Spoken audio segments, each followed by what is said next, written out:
Welcome students. In this tutorial and the upcoming tutorials we will see the topic motion in a straight line.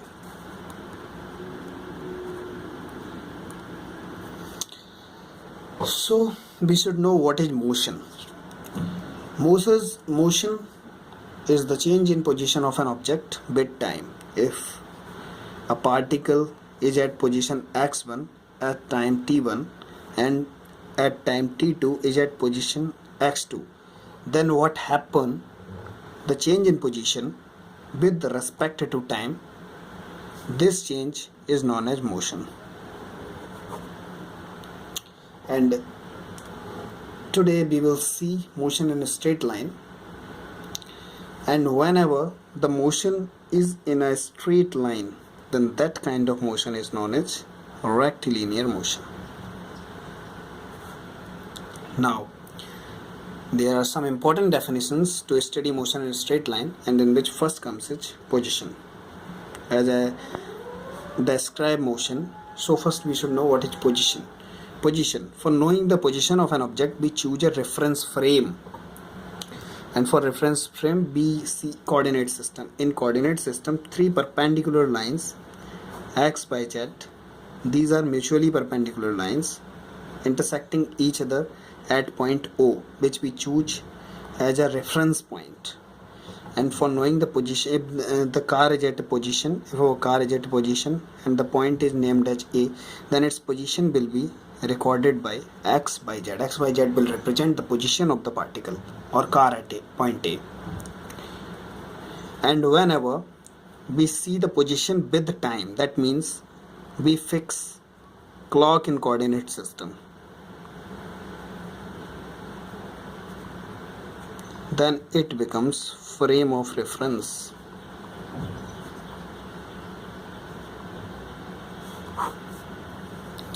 So that's the thing about position. Now the next thing comes, which is path length.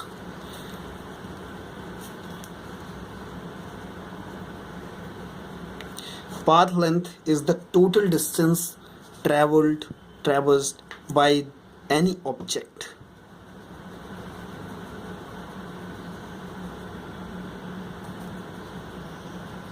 That means if our car traveled is go from point A to B and then from B to C, C to D, then our path length will be AB plus BC plus CD. And from the above observation we see that it can never be negative, and it is a scalar quantity.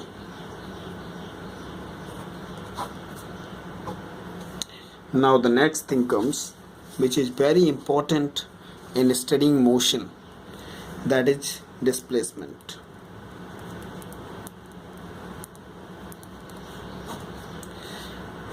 What is displacement? Displacement is the net path traveled. Net path traveled, or distance between final point and starting point. That means if our car travels from A to B like this, B to C like this, going to D like this, then the displacement will be equal to AD. That means this distance.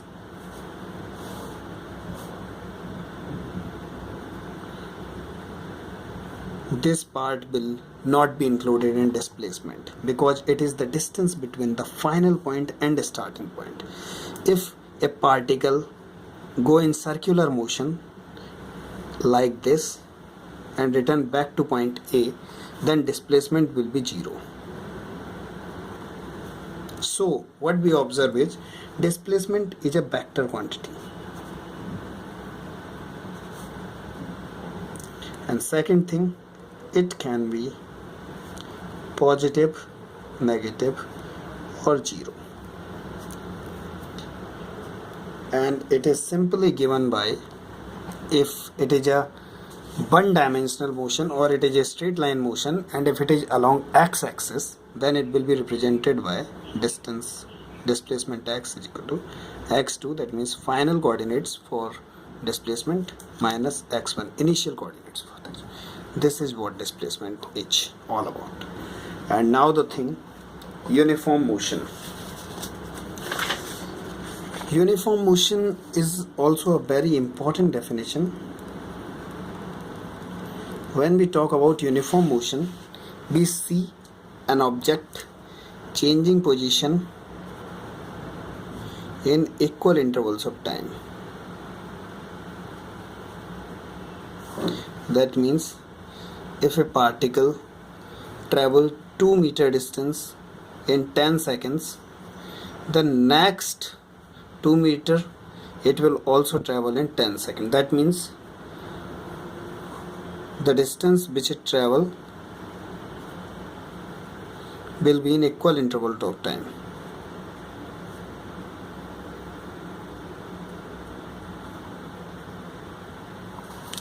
No change in time.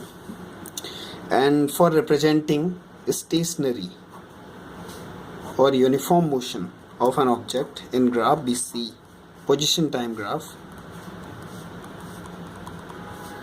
Then for a stationary body, that means it is not in motion, it is not changing x coordinate. That means if it at position this, then with the time there will be no change, x coordinate will remain same. But for uniform motion, the x coordinate or distance will change with time uniformly. As x changes, t changes, x changes, t changes, x changes, t changes. So for this is the uniform motion. Now the next thing comes, which is average velocity.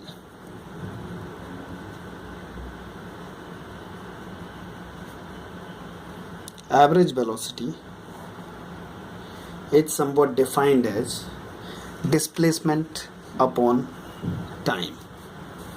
For knowing average velocity, we see the change in coordinates like this: x2 minus x1 upon t2 minus t1. That means change in x coordinates, change in, that means displacement upon del t, that means change in time. It can also be positive, negative. Average velocity can be also be positive, negative.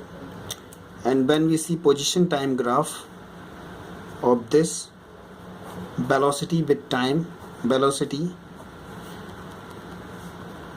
then positive velocity will be when the graph will be like this, and negative velocity will be represented like this. And when at rest, that means zero velocity, it will be like this. There is no change in x coordinate. And the next thing is average speed. Average speed is a very simple topic.